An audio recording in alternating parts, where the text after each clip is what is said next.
그런 죄가 있으니까 검찰이 구형을 하지 않겠습니까? 어제 아주 늦은 시간까지 국회에서 예결위가 진행이 됐었죠. 지금부터 여러분은 한덕수와 민주당 김문수라는 의원의 질의응답 영상을 보실 텐데요.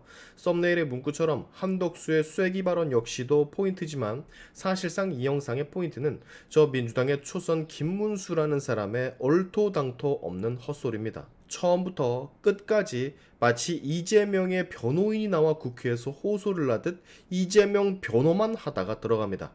예를 들면 이런 거죠. 검찰이 이재명이 김문기를 모른다는 것 그 사실 하나만으로 기소를 했다. 그런데 다 그렇지 않다라는 거 알고 있잖아요.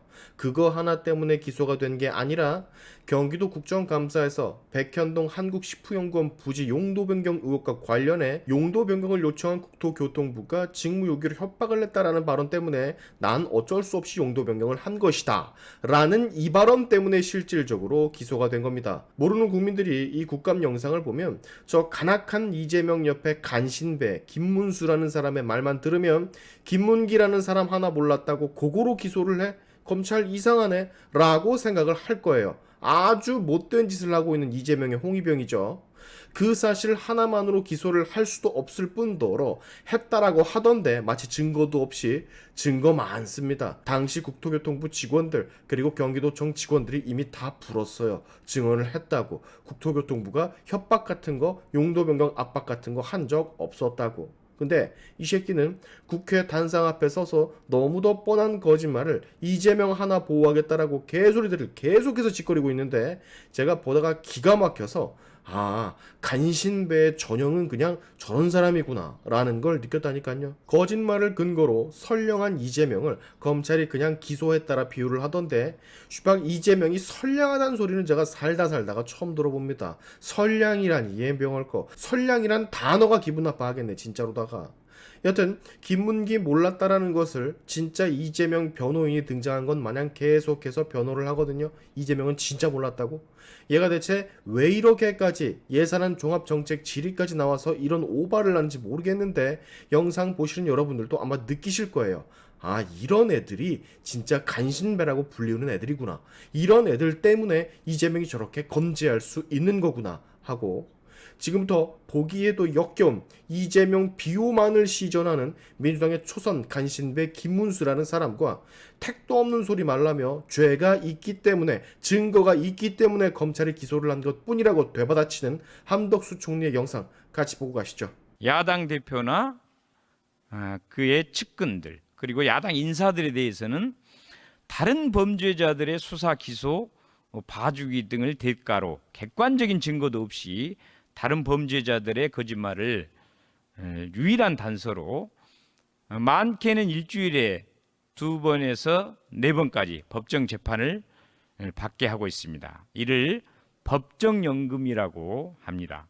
군사독재 정권이 김대중 대통령을 가택연금 했듯이 지금은 야당 대표를 법정에 일주일 내내 가둬두고 있습니다. 가히 검찰 독재 정권이라고 할 수 있습니다. 여러분이 만약 기소를 당해 법정에서 상당히 법적으로 숙련된 검사를 만나서 몇 년 동안 재판을 받고 대법원에 가서 무죄를 받았다고 하더라도 여러분의 인생이 절단납니다.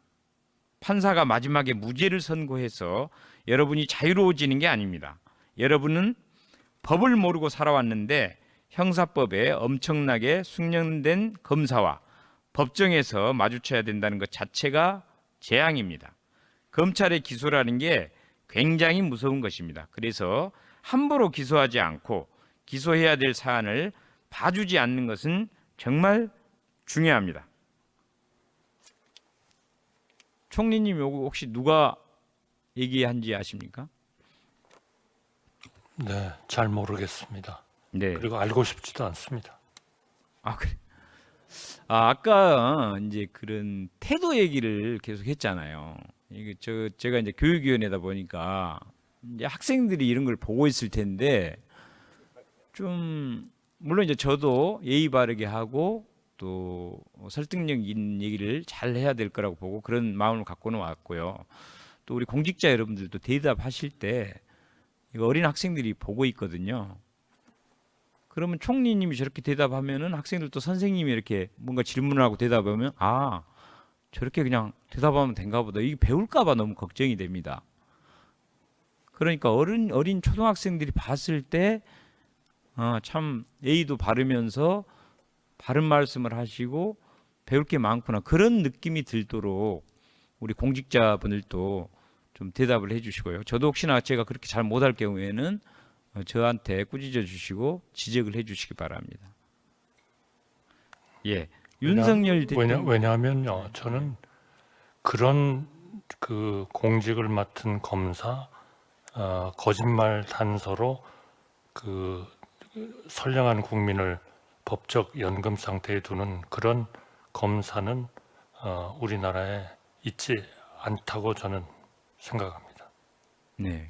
그러니까 국민들이 생각하는 거하고 상당히 다른 인식을 많이 갖고 계신 거 아닌가 이런 생각이 듭니다. 이것도 결국 이제 국민들이나 학생들이 보고 잘 판단하겠죠. 어쨌든 제가 좀 전에 말씀드린 거는 윤석열 대통령이 대통령 되기 전 시절에 했던 얘기입니다.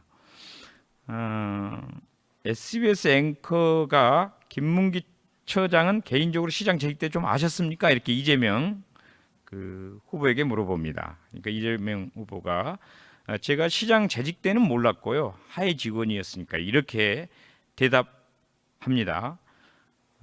이것도 성남시장을 한 지 한참 후에 대선 후보로 나왔을 때 물어본 거기 때문에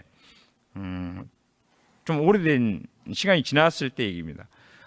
혹시 국회의원 의원님 여러분 옆에 동료 의원의 보좌진의 이름을 잘 아시나요? 저도 다니다 보면 이제 의원님하고는 너무 잘 알고 친하고 해서 자주 오는데 항상 그 보좌진들이 옆에 따라다닙니다. 그래서 얼굴은 좀 알겠는데 좀 바뀌기도 하고 이름은 진짜 모를 때가 많아서 미안할 때가 많거든요. 그렇게 우리 심지어는 의정 활동을 같이 하는 의원의 보좌진들 옆에 다니는 그분들의 이름이나 얼굴을 정확히 기억을 잘 못해요. 아마 우리 총리님이나 장관님들도 각자의 그 보좌진들 비서들이 따라다닐 텐데 그분들 정확히 이름 잘 모를 겁니다.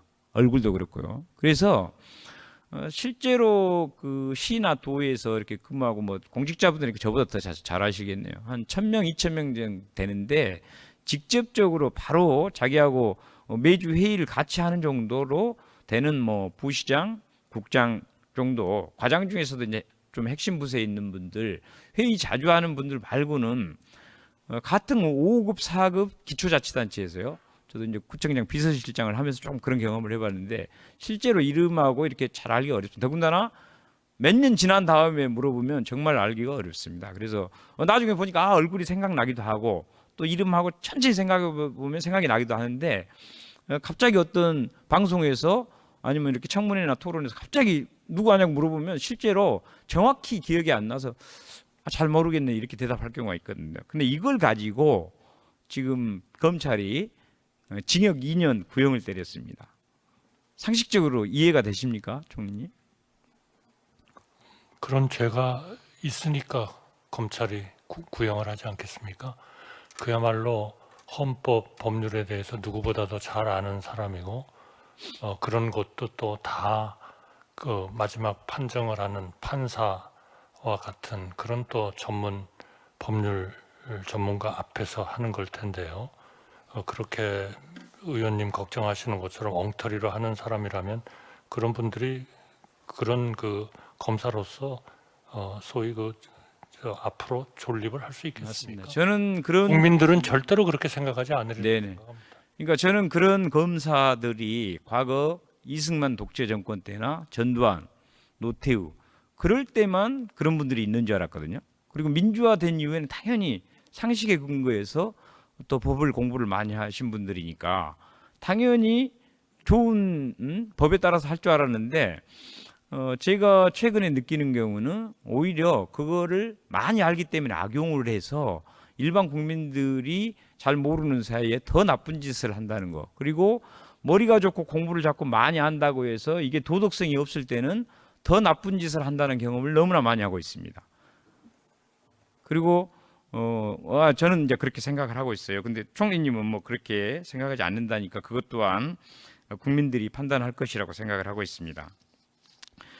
제가 알기로도 이 법조인인 제가 알기에도 몰랐다는 것은 인식의 문제고 공직선거법 상에서 그 행위에 해당이 돼야 되는데 행위에 해당되지 않습니다. 그러다 보니까 검사들이 괴이한 교유행위라는 생전 처음 들어본 이런 말을 억지 말을 만들어서 없는 죄를 만들었다고 생각을 하고 있습니다.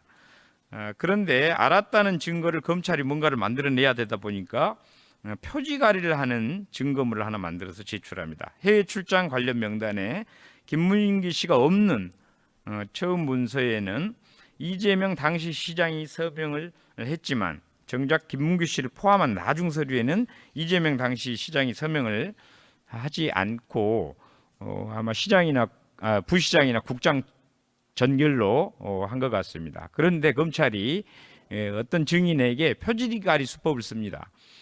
김문규 씨 명단이 없는 서류에 제일 앞에 이재명 시장 서명이 들어가 있는 제일 앞장하고 그다음에 두 번째 이재명 시장이 직접 결재를 하지 않은 서명이 없는 다른 서류에는 이제 김문기 씨가 나중에 해외 출장을 가는 명단으로 합류가 되면서 그 두 서류를 날짜가 다른 두 서류를 표지가리로 합해서 어떤 증인에게 요때 김문기 씨 간 거 본인도 알고 계시죠? 그러니까 서류에 명단이 있으니까 당연히 뭐 같이 간 것 같은데 어떤 증인이 이렇게 대답을 해서 그걸 가지고 기소를 했거든요. 저의 요 설명에 대해서 이런 경우에 기소하는 게 맞습니까? 아닙니까? 만약에 검사들이 그런 일을 했다 하면 그 판사가 속아 넘어가겠습니까? 절대로 속아 넘어가지 않겠죠. 네, 맞습니다. 그런 정도가 아니고요.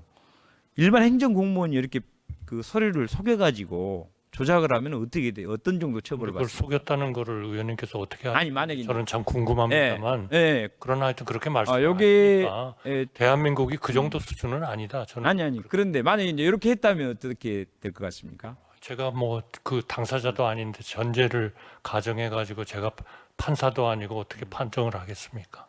아니 저 같으면 이럴 것 같아요. 제가 총리면 지금 딱 그 얘기를 듣고 만약에 그게 정확한 다른 걸 다 제외하고 그것만 정확히 있는 딱 한 가지 사실이라면 그런 거는 범죄입니다라고 저 같으면 제가 공직자고 총리면 그렇게 대답을 할 것 같거든요. 그 사안에 대해서 어떤 또 딴 일이 있는지도 사실 모르는 거 아니겠습니까? 네.